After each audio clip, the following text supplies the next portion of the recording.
What childhood memories do you have that you still can't explain? Story 1. I have a story that was a mystery until a few years ago. When I was 5, I had a big bay window that faced into our backyard. One night I was sitting in bed with the curtains open reading when I suddenly heard a loud thump on the window. I looked up and there was what looked like a zombie pressed up against my window staring at me with filmy eyes. I immediately froze, not knowing what to do. I was the kid who never had nightmares, was not afraid of the dark. I knew monsters were not real, but there one was, slowly sliding down the window. Screaming, I ran out of the room, practically incoherent with fear, to my grandparents. Once they finally calmed me down and got me to talk, they took me outside and showed me that nothing was there. That might have been the end of it. But when I woke up in the morning, there was a greasy smear on the window and what looked like little pieces of flesh under the window. However, when I pointed this out to my grandparents, they said maybe a bird hit it or something, and that was the end of it. For years and years after this, I was terrified of the dark, had to have nightlights everywhere, and even wet my bed a couple of times because the hallway was too dark to get to the restroom. I also started having really bad nightmares because of it. So this was an unexplained mystery to me for almost 20 years. When a couple of Thanksgivings ago, my family was talking about weird things that had happened to us. I told my story, and my uncle started absolutely howling with laughter. And once he could breathe again, he told me what had really happened.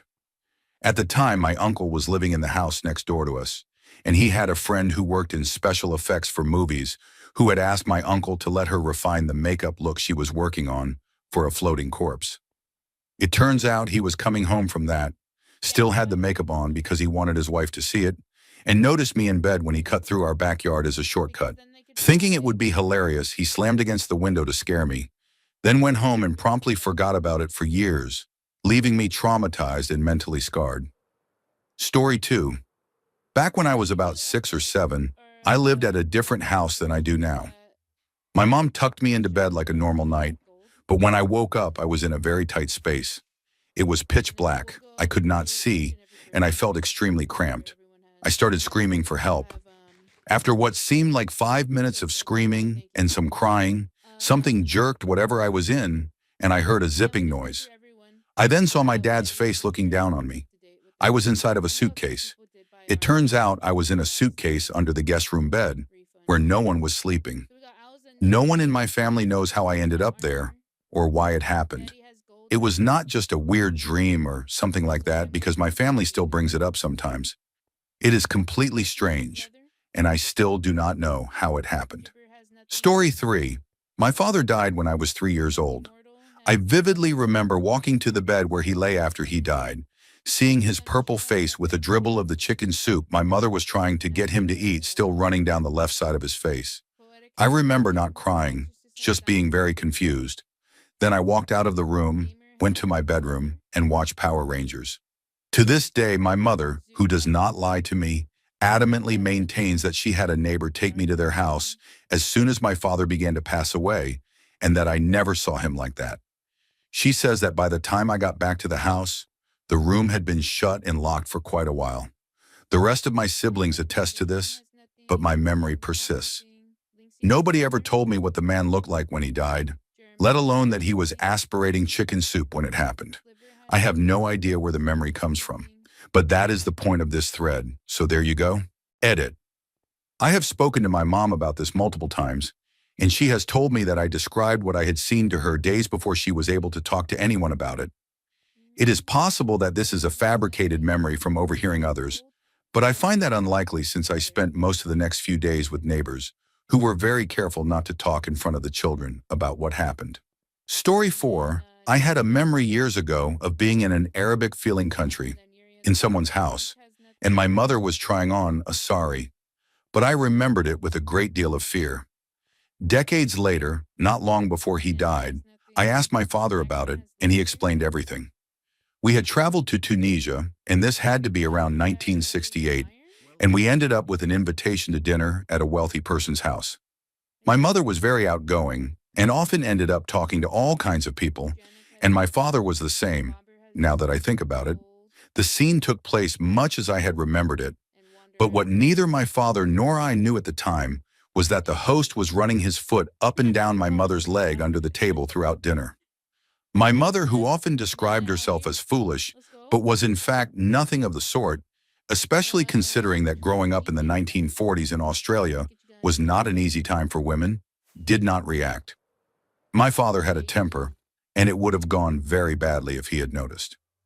As my father said when he told me this was Tunisia in the 1960s, and if a few tourists had vanished or been found dead in an alley, there would have been no consequences. She handled it completely, and my mother was incredibly strong. They have both been gone for 20 years now, and I still miss them almost every day. Story 5, I was maybe 3 or 4 years old, and we were at my mom's co-worker's house for some kind of get-together. The co-worker's daughter and I were pretty good friends, and we decided to play hide-and-seek from our parents without them knowing. We got into one of the unlocked cars in the driveway, and eventually we got bored and started exploring the car. My friend found what we thought was nail polish, which was actually correction fluid, and we started painting our nails. About 10 minutes later, our moms found us, and they both had tears running down their faces. They would not tell us why at the time. Later, when I was older, my mom told me the reason they were so upset was that the one compartment in the car we had not gone through was the compartment that contained a loaded gun. The owner of the car ended up being a close family friend, almost like a grandfather to me. He never cleaned up the correction fluid mess on his dashboard until he sold the car, because he kept it as a reminder to always keep the gun secured. I am not sure why this story sticks out so clearly in my memory, but I vividly remember the absolute terror on my mom's face. Story 6. When I was about 7 or 8 years old, there was a creek in the middle of the forest behind my house where I used to play all the time. One side of the creek was bordered by a dirt wall about 5 feet high, and I used to jump over the creek from one side to the other because it was fun to pretend I knew parkour. One day I went out to the creek, and lying in the middle of it was a football. An important detail is that the depth of the creek made it so the top half of the football stuck out of the water, and that top half was completely dry, so it was clearly placed there and had not just rolled in. What made it even stranger was that written on top of the football in black permanent marker was my first name followed by the word jumps, and underneath that phrase was a phone number, meaning that if my name were Johnny, it would have said Johnny Jumps with a phone number underneath. I picked up the football and went home, very confused and scared, because whoever put it there had been watching me and had placed it exactly where I jumped when I played alone. I grabbed the cordless phone and called the number, and it turned out to be the number for Homeland Security, the number you call when you think a terrorist attack is about to happen, especially unsettling since this was only a few years after 9/11. I tried to explain the situation to the woman on the phone, and she told me it was okay and not to call the number again. I immediately told my mom what happened, and she was just as confused as I was. Later that evening, my dad, since my parents were divorced, came over to drop something off, and I told him the whole story. He asked me to give him the football and said he would look into it, then left a few minutes later. Over the next few days, I kept asking if he figured anything out, and he gave vague answers or avoided the question, which turned into weeks and then months until he eventually acted like he did not know what I was talking about. That was about 10 years ago, and if I ask him about it now, he says he has zero memory of it ever happening and does not remember the football at all. My mom does remember it, but only vaguely. To this day, I have absolutely no idea who was watching me, why they put the football in the creek, why they wrote my name and the word jumps on it, or why they put the number for Homeland Security on it. I did not think much about it until I was older and realized how disturbing the whole situation was. I continued to live by that creek for a few more years and kept playing there until I moved away, and all of my neighbors were friendly and familiar, and nothing else strange ever happened in the 12 years I lived there. Story 7. When I was a preteen, around 12, my dad came into my room with the Sports Illustrated swimsuit issue, wanting to look through it with me. He sat down on my bed and asked me my opinion on a few of the women. When I did not seem interested, which was natural because the situation felt very strange, he left it on my bed and said I could take a look at it when I wanted. I left it there untouched, out of fear that this was some kind of test or trap, until my mother found it a few hours later. She asked me where I had gotten it, and I shrugged and said I did not know, that Dad had left it there. She asked why he would do that, and I honestly told her I did not know. She grabbed the magazine and stormed off to find my dad, and I ended up overhearing an argument between them that lasted about an hour. The one part I remember clearly is my mom asking him why he thought I should have a swimsuit issue, and him saying he did not want me to get strange ideas about certain things. Years later, it dawned on me that my dad thought I might be gay, and this was his way of testing that idea. These days, my dad is completely accepting of gay people, and while I am confident he would have loved me regardless, at the time I think he was just uncomfortable with the idea of his son being gay. Ironically, I turned out to be straight, and I still managed to sneak into their room to look at that magazine more than once. Story 8. This will probably get buried, but here it goes. In 7th grade, I was moving to a new town. In my old house, there was a mud room, basically a holding room for boots and coats, and inside it there was a huge firewood box. The room next door was frequently rented out to working hippie kids in their late 20s, and my family lived upstairs. While cleaning out the mud room before we moved, I found something strange behind the firewood box. A dead, small, flesh-colored bundle with black, beady eyes. I thought it was some kind of animal that had gotten inside since we lived in the mountains, so I dumped it in the garbage along with scrap firewood and other trash and did not think much of it. Later that year, during education, I realized what I had actually seen and understood that it had been a fetus. I still occasionally wonder what really happened and what I found that day. Story 9. This story took place when I was around 8 or 9 years old. One night I was abruptly woken up by something at around 3 in the morning. As I adjusted my blankets trying to get comfortable, something caught my eye. My bedroom door was slightly open, and the light coming from the hallway looked eerily different than it ever had before. The hallway light usually had a yellowish tint, but that night it looked pure white. Still half asleep but curious, I sat up to look at the light coming through the cracked door. That is when things became terrifying. The moment I sat up, I heard a voice say not to move. Now fully awake, my mind started racing with questions. I decided to test it and moved again. And the same voice said not to move, this time more sternly. At that point, I was panicking and mentally listed everyone who could be in the house. My dad was the only other male, but the voice did not sound like him. I sat frozen on my side for what felt like an hour. Eventually, I convinced myself to move one more time, telling myself I would know who it was and where the voice was coming from. I slowly laid back down, and the instant my head hit the pillow, the voice shouted not to move for a third time. I was so scared that I lost control of my bladder. I knew then it was not my dad because he had a thick accent, and I felt like I had angered something by moving. I stayed frozen in that bed, completely alert until about 5 in the morning when exhaustion finally caused me to fall asleep. A couple of hours later, I woke up, still in the same position, and immediately ran to tell my parents. For the next 2 weeks, I refused to sleep in that room, and since my parents were very religious, they ended up involving the church. Story 10. When I was a kid, I was a really bad sleeper and would always call my mom because I would get scared. And every time she came in, I would ask for a glass of water, since I was about 4 or 5 years old. Even though I was being annoying, my mom never did more than let out a big sigh. During the day, she would tell me that I needed to work on trying to go back to sleep instead of calling her, but that was it. One night I woke up scared like usual, called my mom in, asked her for a glass of water, and waited for her to come back. She walked into the room looking angry and without a glass of water, fussed at me to go back to bed, and told me to stop being such a baby. She continued scolding me for about a minute before abruptly storming out. Not even a minute later, not long enough for her to go to the kitchen and back or change clothes in her room, my mom came into my room again wearing a different colored nightgown and holding a glass of water. She laid down next to me and told me everything was okay and that I should go to sleep. I asked her about what had just happened earlier and why she had changed her nightgown, and she told me she had not been in my room since I first asked for water. I remember being a little scared of her the next day, and to this day, I still do not know what that was. Story 11. We were living in a very old house in Springfield, Illinois, and I was probably 10 years old. The previous owner, an elderly woman, had died in one of the downstairs rooms, which later became my stepfather's office and computer room. Along one side of the door, there was a massive bookshelf completely filled with medical books and journals, easily weighing over 1,000 pounds. One day while I was on the computer, I got up and walked out of the room to go to the bathroom. I had only taken a few steps away when the door slammed shut behind me, and a violent shaking came from inside the room.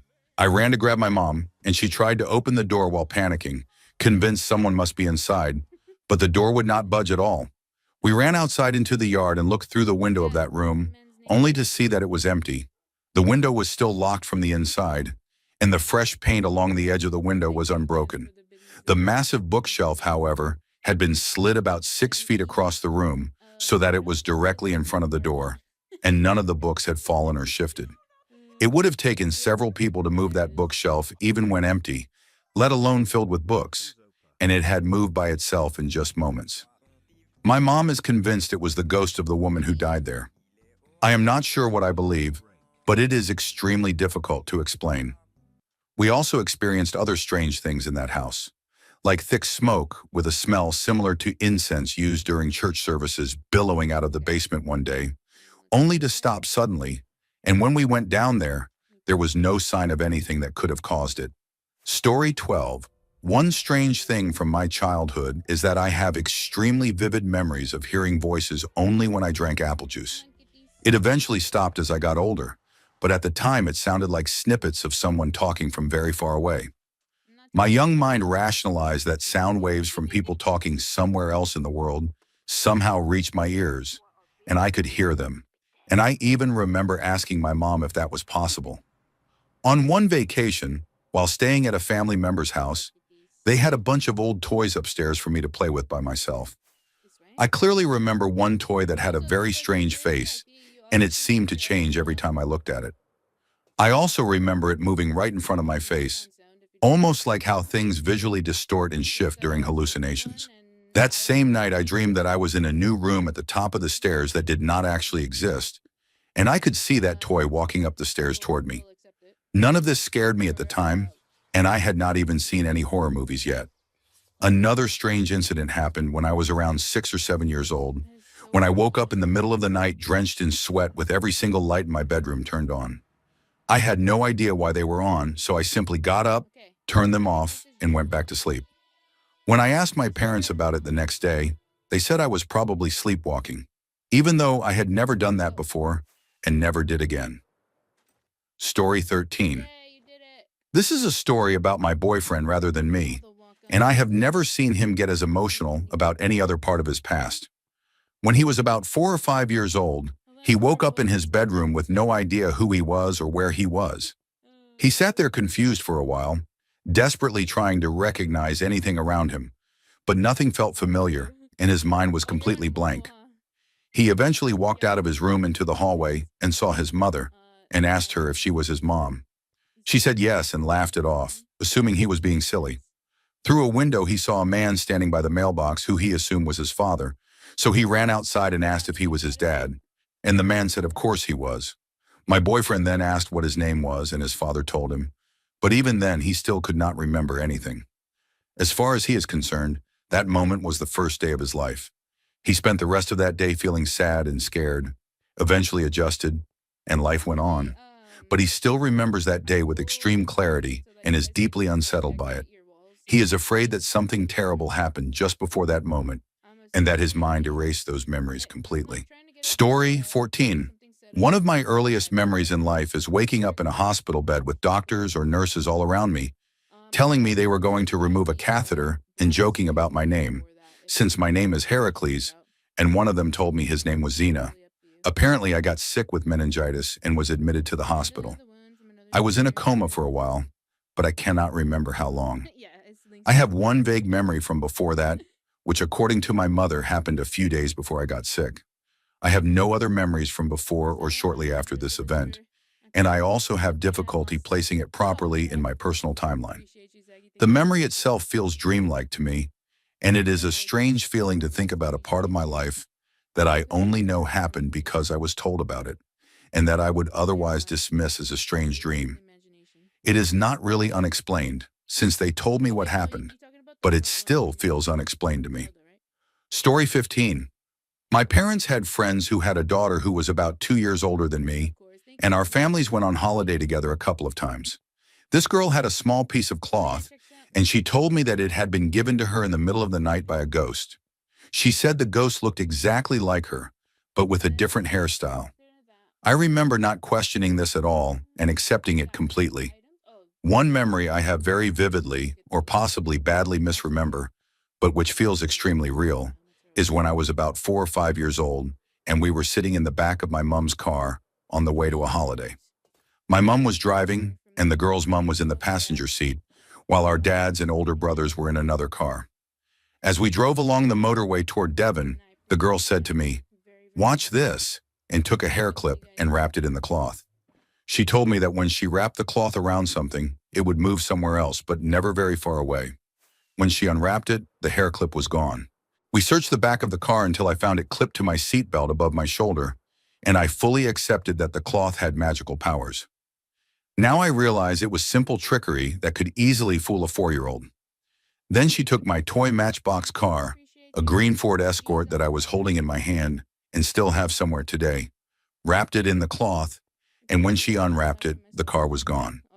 This time we could not find it anywhere in the back of the car, and eventually we gave up. I remember feeling upset that my toy car was missing. About an hour later, the girl's mother turned around and asked if the car was mine, holding it in her hand. She said she had found it in the glove compartment. I said that I had been holding it in the back of the car and that the girl had made it disappear, but my mom told me it had been in the glove compartment all along. And the girl's mom said there was no such thing as magic, and it must have been there since before we left. This made me cry a lot because what bothered me was that if it had all been a joke, my mom and her friend would have had to be in on it, and they kept insisting even though I was genuinely distressed. Story 16. When I was in the 5th grade, my teacher once asked me to take a slip of paper down to the teacher's lounge and give it to another staff member. I assumed it was something boring and school-related. But on the way, I unfolded it, and the only words written on it were, "Keep him there for 15 minutes." My stomach dropped, and when I reached the teacher's lounge and handed the note to the other teacher, she began deliberately fumbling around and pretending to look for something for 15 minutes before finally giving me a random stack of papers to take back to my teacher. When I returned to the classroom, everyone was looking at me in a strange way. A few days later, I asked a friend about it, but he avoided the question. I became very paranoid and curious afterward, but nothing else seemed different or out of place. I was always a fairly intelligent kid, and this was long before any teenage rebellion. To this day, I have no explanation for what happened, why I was singled out, or what went on in the classroom during those 15 minutes. It bothered me for a long time, but I eventually moved on.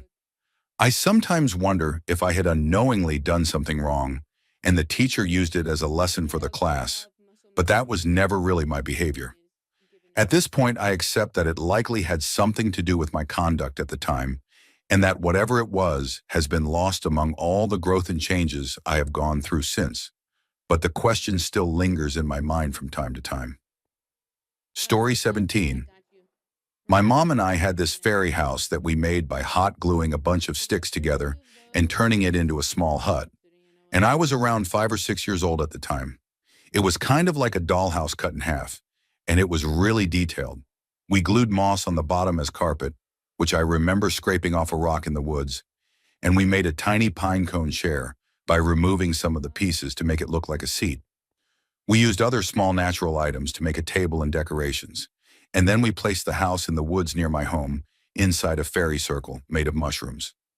It felt magical, and my mom told me we made it for the fairies, and because I had helped build it using materials from the forest and not for myself, the fairies might leave me gifts. They did, and I found sea glass, a golden seashell that I later learned was painted, and other small trinkets. Of course, my mom had left them there, but she was smart and spaced the gifts out so I would not get bored, and I checked the fairy house every day. Eventually, nature took over and the house fell apart. But the last time I visited it, I saw something tiny shoot up into the sky with sparks and glitter trailing behind it like a tail. Inside the house, I found a crystal, and I ran home to show my mom and tell her what I had seen. She later told me she had never seen that crystal before and had no idea how it got there. And even now, I still wonder whether I imagined it all or actually saw a fairy. Story 18. When I was 4 years old and lying in bed, My closet light suddenly turned on. At the time, the closet door was at the foot of my bed, and to turn the light on, you had to flip the switch from inside the closet. For some reason, I was not scared, even though as a child I usually hated the dark and startled easily. I felt calm. The closet door opened, and a beautiful woman stepped out. She had freckles, brown curly hair, and was wearing white. She quickly came over to my bedside, and I still did not feel afraid. She told me she was an angel, and when I asked why she was there, she said she had been sent to watch over me. I laid out my Michael Jordan sleeping bag and dinosaur pillow for her, and she thanked me for being hospitable. She told me to go to sleep, and I did. The next morning, I woke up to find the sleeping bag neatly folded with the pillow placed on top. I asked my parents about it, and they said no one had come into my room. My dad had been up late watching television in the living room, and my mom had been on the phone most of the night talking to an old friend overseas. It has always puzzled me why she appeared and how I can remember every detail of that night so clearly, but it remains an unexplained memory. Story 19.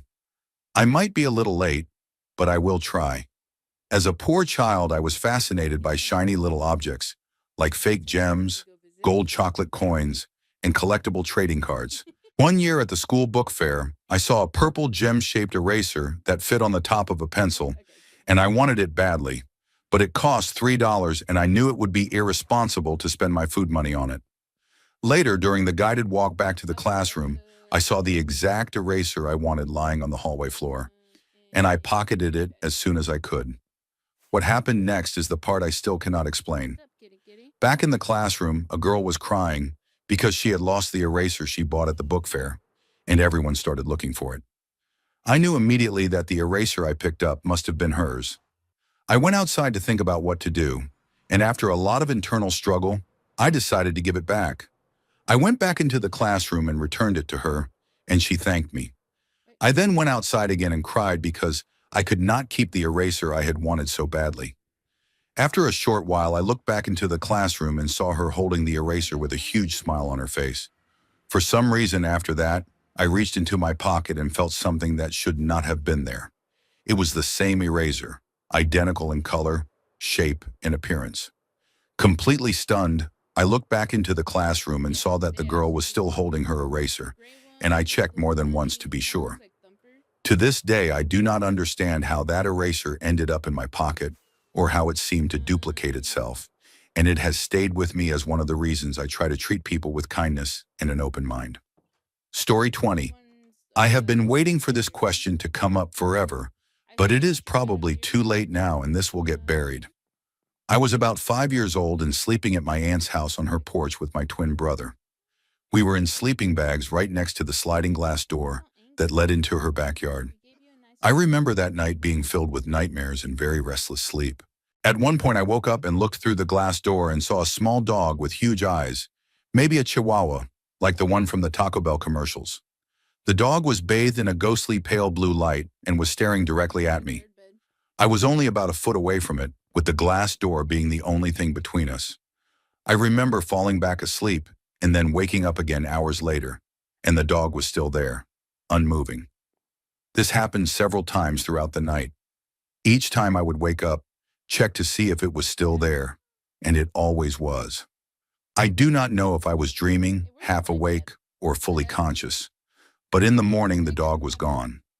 I told my parents and my aunt, and she insisted that no one in her neighborhood owned a dog like that. All of her gates were locked, and she had never owned a dog in her life. This memory stayed with me for years. About 15 years later, my aunt was renovating her house, so my brother and I were there helping move things.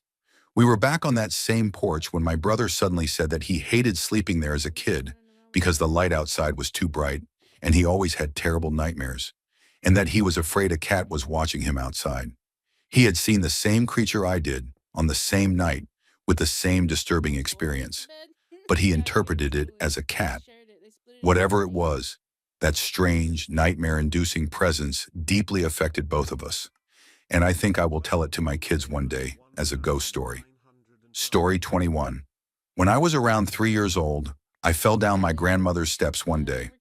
They were fairly steep and not easy for a small child to navigate, and I ended up with a badly bruised eye and a few other bumps. I swear that I remember what happened afterward, even though no one believes me. For about the next 2 years, every time I stood at the top of those steps to go downstairs, I felt a force lift me up and carry me down, gently placing me on the landing at the bottom near the kitchen. Almost every Sunday night, our whole family had dinner at her house, and I remember wishing that I could keep floating down the steps so people would see me hovering, but every time I was set down softly at the bottom. One day, a couple of years later, I stood at the top of the steps and it did not happen.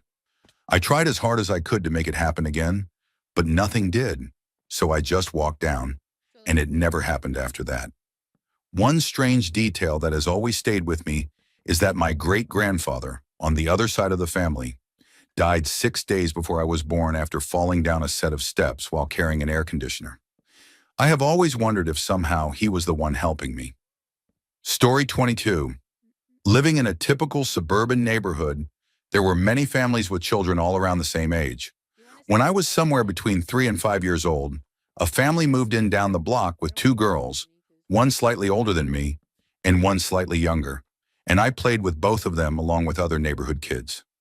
One day I needed to use the bathroom, and since we were closer to their house, they offered to let me use theirs. The younger girl told me she had to show me something first, and she showed me that she had a penis. I remember thinking nothing of it at the time, used the bathroom, and went on with my day. I may have mentioned it to my older sister later, but she brushed it off. Years later, looking back, I have wondered whether she was inters or whether she identified as a girl, and her parents supported that. I never saw anything else that would clarify it. The family rented the house and eventually moved away, and I never saw them again. Story 23. When I was very young, my grandparents gave me a 3-foot-tall doll named Sally, and I was absolutely terrified of her. She appeared as the monster in every single one of my night terrors. Every night before bed, I would turn her to face the corner, and she had eyes that opened and closed, which made her even creepier. One night I was especially scared of her, so before my parents tucked me in, I wrapped her tightly like a mummy using my baby blankets and her doll clothes, shoved her into a black garbage bag, tied it shut, taped it closed, and stuffed it into the very back of my closet. Feeling confident that my improvised doll prison would protect me, I went to sleep.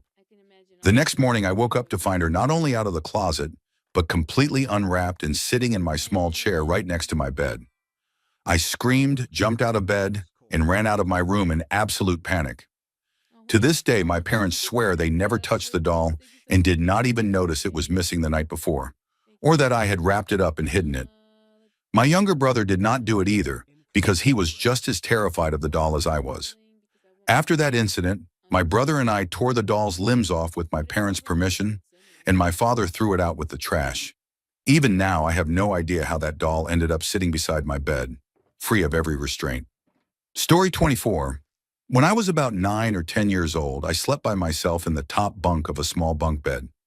One night I remember trying to fall asleep but being unable to because I was overwhelmed by a sudden feeling of terror that came out of nowhere. I was a little kid and had been scared of the dark before, but this felt different. I lay there with all my senses on high alert.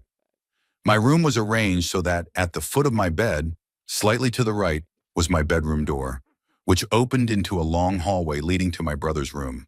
I began to hear someone slowly sneaking down the hall, tentative steps mixed with creaks, followed by long pauses that felt like hours. Eventually, I gathered the courage to call out a weak "Dad," and the creaking stopped, like someone shifting their weight on an old wooden floor. I was sitting upright in bed, staring at the doorway, feeling hot and terrified. I called out "Dad" again, and as I did, I saw a faint shadow start to enter the doorway. Before I could register anything beyond movement, I threw myself under the covers and pressed against the wall. I stayed there for an unknown amount of time, pretending to be dead and debating whether screaming would help or make things worse.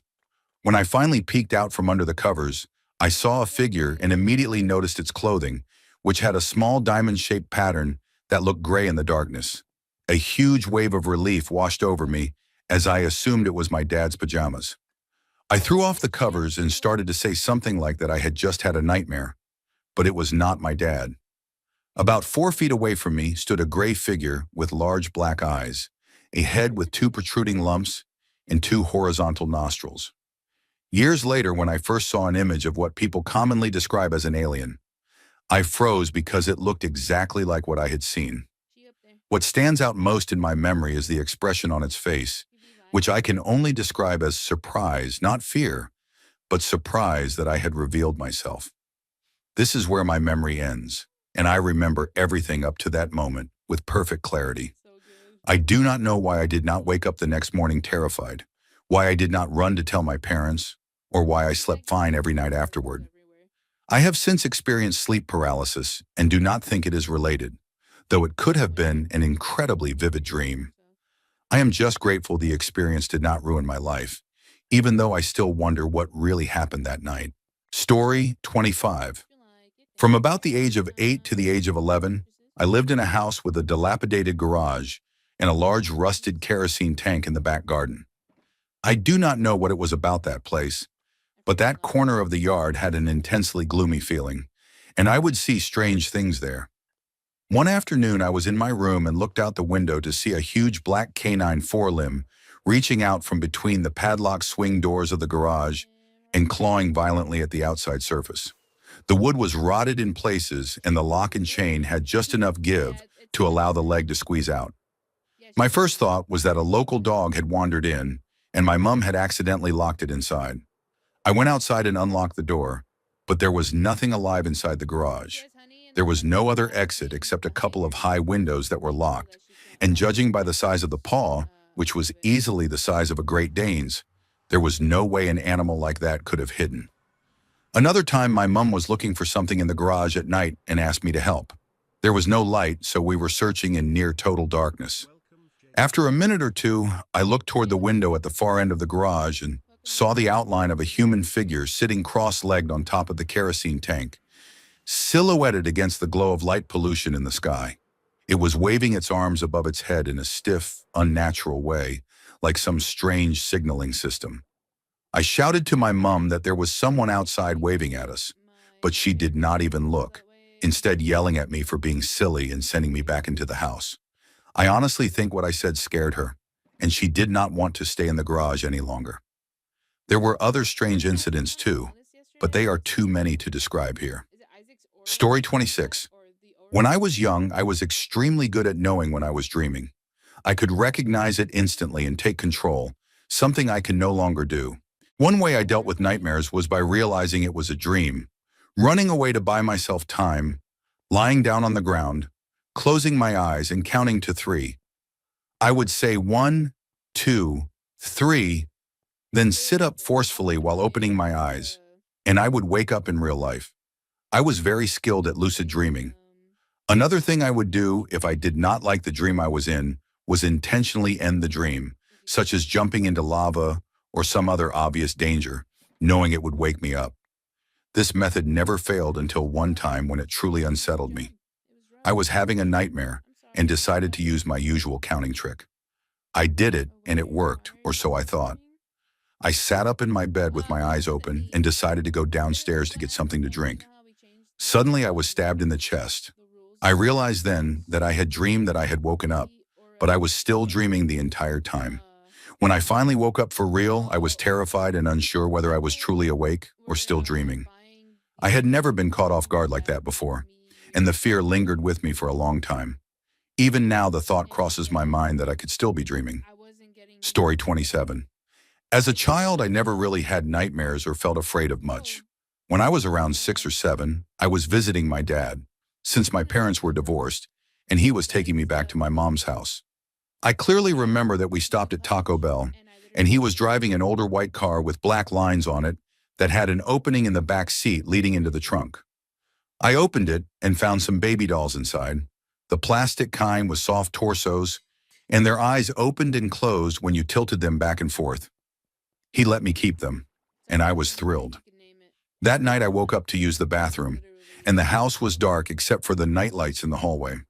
As I walked so out, I you saw that I had realize left I the can't dolls on the count. stairs. I picked one up and looked at it, and I swear this was not a What dream color of bed because I sheets? still remember it vividly to this day. Its head started turning, It's and happy. its eyes opened and closed on their own. I threw the doll and ran faster than I ever had in my life. Maybe that is why I am still unusually wary of the dark to this day. I have no idea whatever happened to those dolls, and no one else seems to remember them, not even my dad. Story 28. This happened when I was in preschool, but I remember it fairly clearly.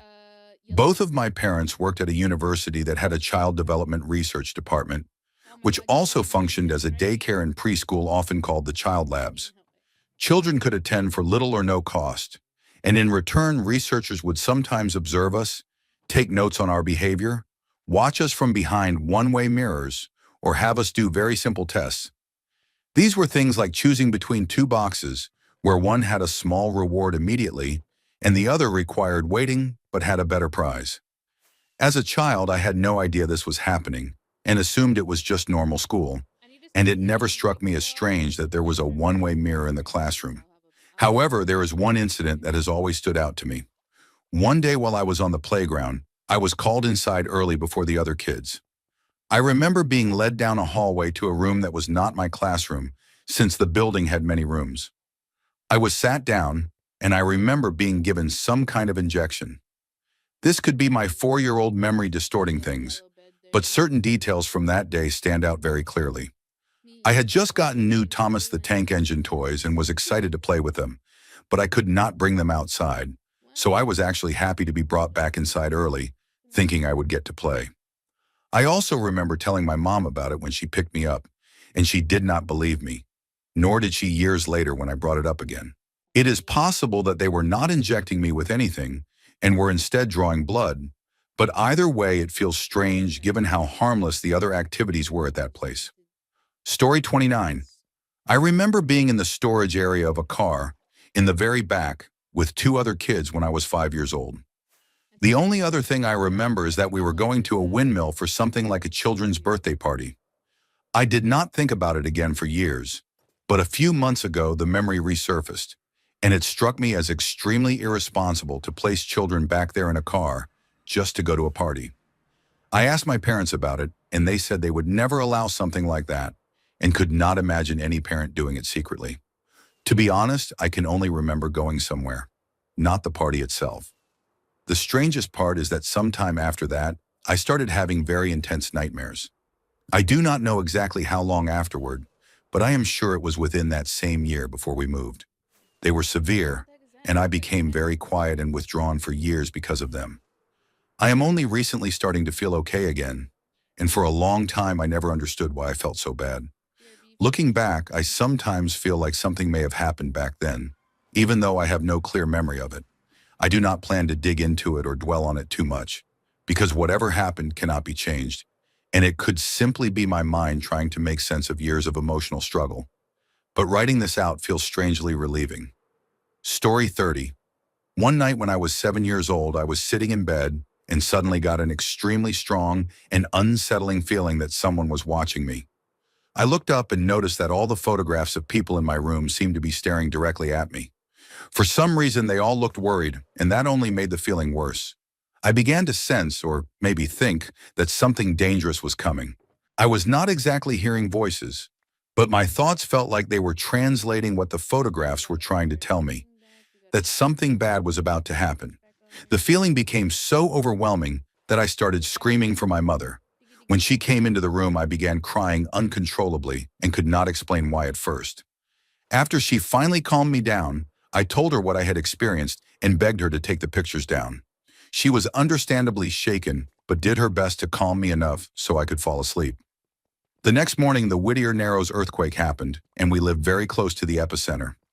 After that, I noticed that I would get the same strange feeling of photographs staring at me the day before an earthquake occurred.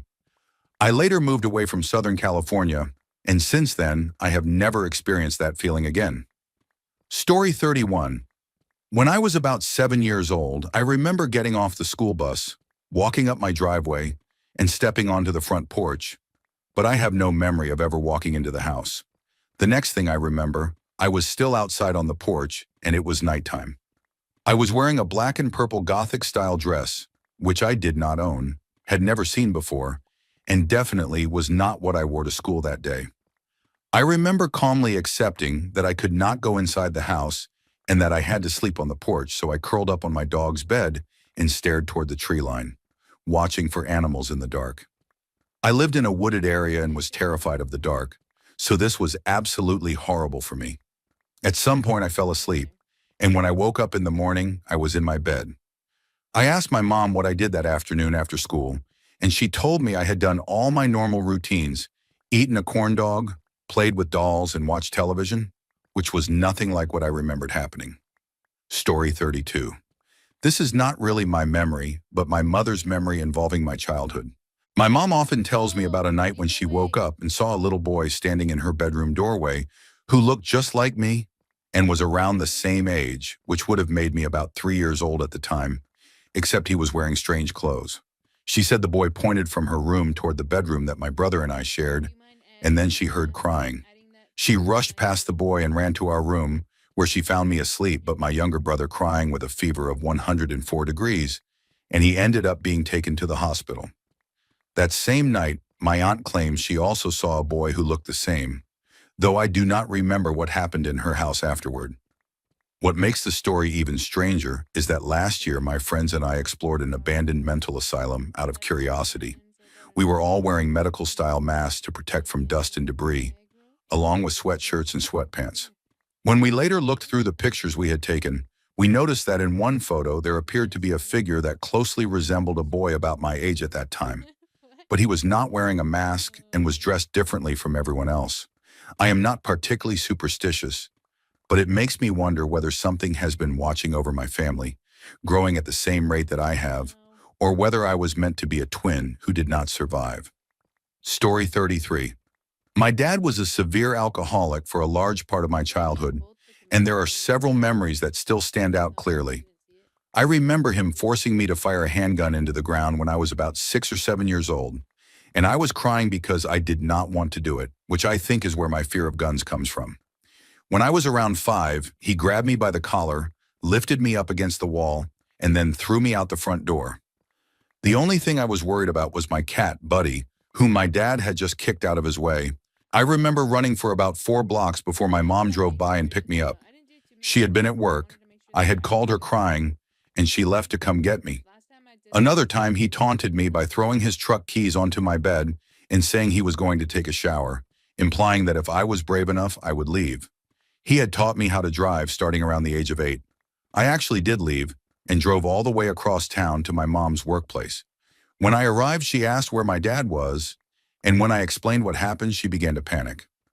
My dad had called the police and reported that I stole his truck, and it got as far as me being handcuffed in the back of a police car before I explained that he had kicked me and given me the keys. The officers' attitudes changed immediately after that. Despite all of this, I still love my dad. He stopped drinking when I was around 12 years old, and when he was sober, he was kind, took care of me when I was sick, cared about my schoolwork, and genuinely tried to bond with me throughout my life. There are many more painful stories, but these are the ones that always stay with me. Story 34. I had a memory for years that I thought might have been a dream or something I imagined, but it later turned out to be real. In the memory, I am very young, around 2 years old, sitting in sandy, dusty soil and grabbing it with my small hands. I crawled to the edge of a mountain and looked down an enormous cliff where there was thick fog below, and immediately afterward, there was screaming and crying. That is where the memory ends. When I was 6, I was separated from my parents and placed into foster care, and years later I was reunited with my mother and father, who were no longer together. I mentioned this memory to my dad, and he was shocked that I remembered it because I was so young. He told me it was real and that we were visiting a mountain on the Navajo reservation, since I am Navajo. He said I had climbed out of my stroller and crawled toward the cliff while they were not looking, and my Navajo uncle ran and grabbed me just in time, fearing I would crawl off. My mother was screaming and crying. He also told me it was strange because that location was historically a place where our people had been forced off a cliff many years earlier. Until I was about 15 years old, I was extremely sensitive to spirits, and I am still very sensitive to animals. And people have often joked that I am like a character from a nature documentary. Sometimes I wonder if my ancestors were calling to me. Story 35. When I was about 4 years old, I lived in a small 2-bedroom basement apartment in a duplex with my mom and my 2 sisters. My sisters shared one bedroom, my mom had the other, and I always slept on the couch. One night while I was lying on the couch, I heard a scream come from my sister's room down the hallway. I was under a blanket, and when I looked down the hall, I saw a gray figure slowly hovering just inches above the floor, moving out of the hallway toward the living room where I was. The figure was very dark gray and had a blank face with no features except deep eye sockets, surrounded by a slightly lighter gray aura that extended a few inches around it. It looked like it had some kind of rope or chains hanging around its neck that dangled just above the floor. As it moved toward me, I was completely frozen with fear and could not move or speak, only watch as it drifted closer and closer. When it was about 5 feet away, I pulled the blanket over my head and waited for several seconds. When I pulled the blanket back down, the gray face with the empty eye sockets was inches from my own face, and it let out the most terrifying sound I have ever heard. After that, I passed out and woke up the next morning with no immediate memory of what had happened.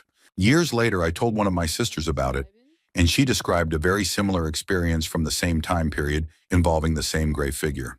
Story 36. I feel like I have been waiting my entire life for a place to tell this, because I have never really shared it for fear of sounding crazy. When I was about 12 years old, my best friend went out of town, and I was asked to take care of his goldfish. One afternoon, my mom and I went over to his house, let ourselves in, and while we were there, we suddenly heard a noise from inside.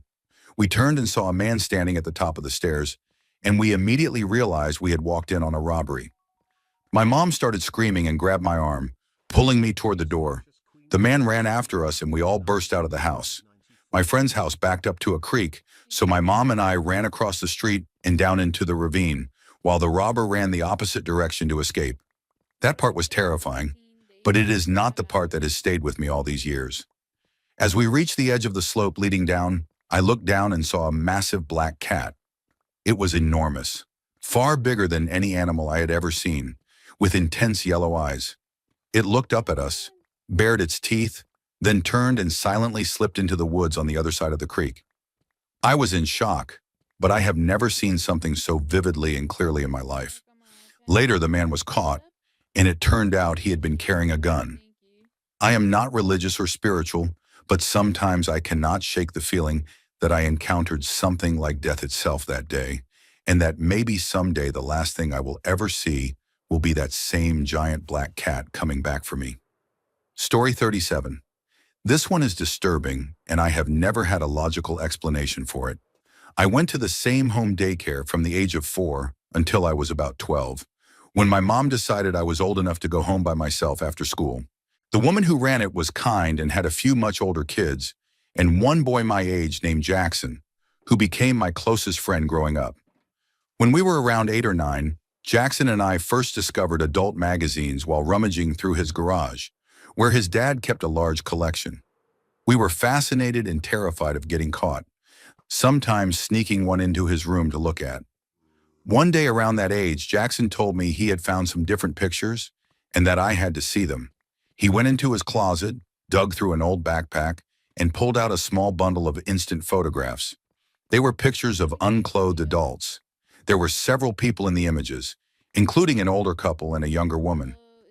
I do not remember clearly seeing faces, but as we looked more closely, I realized the photos had been taken in his parents' bedroom, because I recognized the curtains and wallpaper. The older couple were clearly his parents. The most disturbing part was that the younger woman looked exactly like Jackson's older sister, and I recognized her tattoos and nail polish. I pointed this out, and Jackson immediately shoved the pictures back into the backpack and said we should never look at them again. We never spoke about it after that, and to this day I have no idea what I stumbled across or what it meant. Story 38. I am sure this will get buried, but my experiences have been similar throughout my life. From a very young age, around 5 or 6, I would wake up in the middle of the night and see a dark figure standing in my room. He wore a cowboy hat and a long coat, and I assumed he was a man. He never moved or spoke, just stood there watching me. I would fall back asleep, wake up again, and he would still be there. Around that same time, I began having recurring dreams about my oldest sister, who died at 2 months old many years before I was born. In these dreams, she and I would walk together through the cemetery where she is buried. She was always about 6 years old in the dreams, which my mother later told me was how old she would have been when I was born. I am always my current age in the dreams, and we simply walk and talk about whatever is troubling me at that point in my life. What makes this stranger is that when I told my parents about it, my father shared that his grandfather used to visit him in his dreams, and they would walk through the halls of a family business and talk about his worries. Based on my description, my dad believes the dark figure watching me was his grandfather, my great-grandfather. As for my sister, both my parents confirmed that my description of her and the cemetery were completely accurate.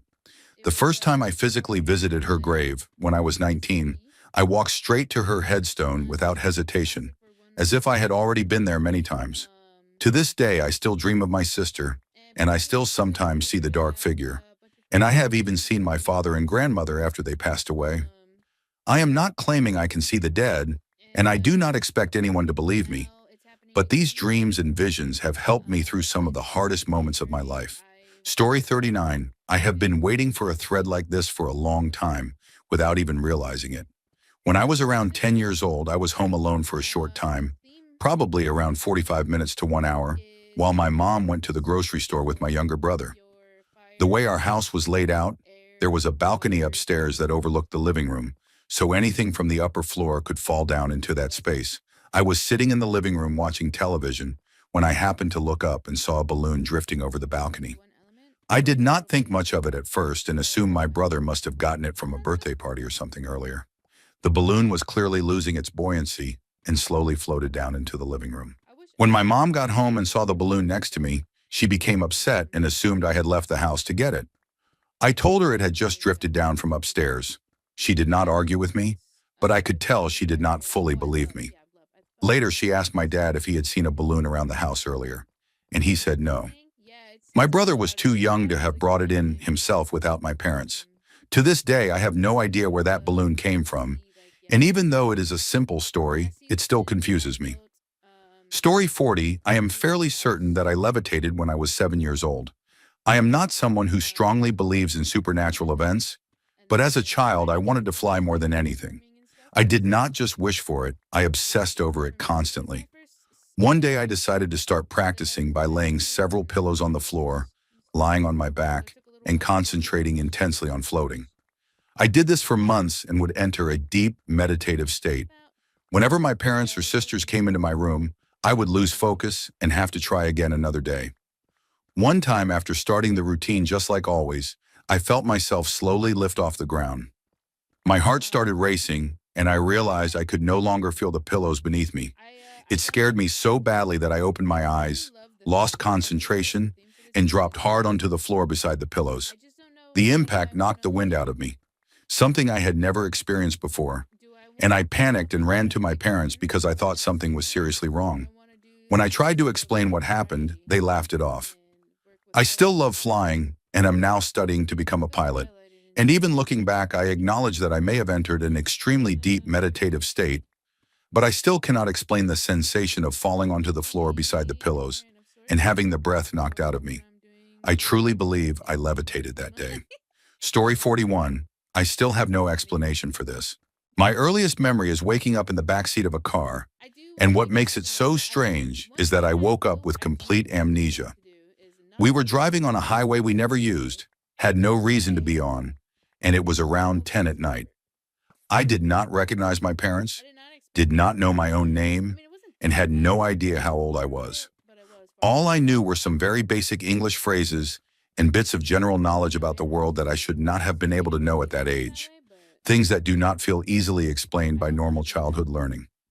I have never been given an explanation for this, and whenever I bring it up, my parents either deny remembering anything like it or shut the conversation down.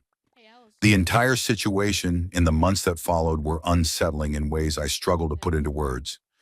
I would black out and then suddenly be aware again, only to be told by others that I had been awake, active, and doing things during those lost periods of time. Some of these gaps lasted weeks or even months, but to me they felt like they never existed at all. I would blink and suddenly be somewhere else, days or weeks later, doing something completely different. This continued until I was around 5 or 6, when my perception of time slowly became more stable and I began experiencing continuous awareness. I do not think I can fully describe how disturbing this feels even now. but thinking about it always leaves me with an odd, heavy sensation.